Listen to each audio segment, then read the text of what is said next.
So one of the must-have tools for any content creator that is just available on Windows is Microsoft PowerToys. Honestly, it is honestly unreal. There are so many things jam-packed in here, and I only pretty much use two things. You can grab it from the Microsoft Store, or there's a bunch of different places you can grab it from, and it's basically an app that just sits down in your little taskbar dock, and you can see the two that I use. I use Color Picker, which is really, really handy. You just use Shift and C, it brings up a little color picker that has a hex code, and then once you choose a color, just like that, you can actually see the different ones here, hex, RGB, HSL, and all that jazz. There is also a FancyZones. So on my desktop, you'll see that everything's kind of aligned in different ways. So if I hold down Shift, I can snap apps into certain locations based on what is where.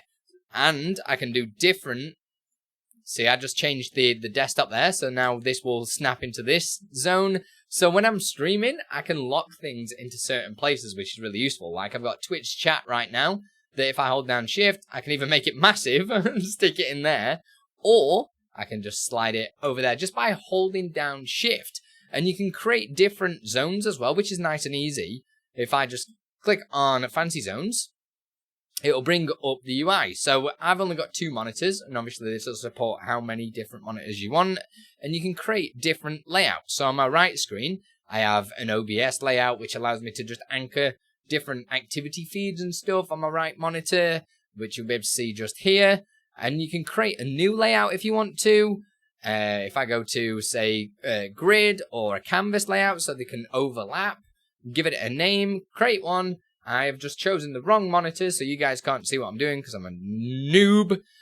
And we'll press create, just here, and you'll be able to see I can resize these as well. I can add different sizes in, so I can configure my display to be however I want it to be, which is just so nice. Want this to be a little bit larger, a little bit smaller, I can do that, press save, and then now, if I select that custom layout, like so, close this down.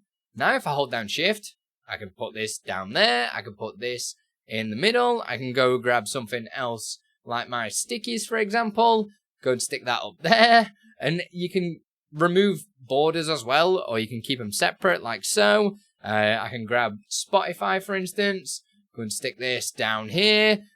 There's so many things that you can do with it, and it'll speed up your workflow. And especially if you're streaming, you can use something like a desktop capture in a certain location on your screen, and that app is always then tracked without having to use a window capture and all that jazz. It's a really handy tool. Go download it, and I'm sure you'll find it useful. If this video helped you, make sure you like, subscribe, put your rock to the stone.